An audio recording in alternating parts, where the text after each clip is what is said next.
జతగా ఉండే వరమే నువ్వే ఇస్తే ఇంకేమి కావాలి జన్మకి.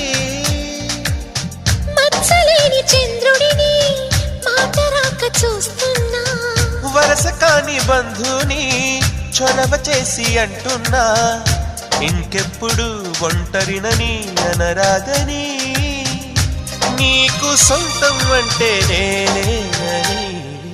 కొమ్మ కొమ్మ విన్నావమ్మ కోయిల వస్తుంది, వస్తూ వస్తూ తనతో వెన్నెల వెలుగులు తెస్తుంది. ఏవమ్మ మరుమల్లి తోరణాలు కడతావా, చిలకమ్మ ఎదురేగి స్వాగతాలు చెబుతావా, పూల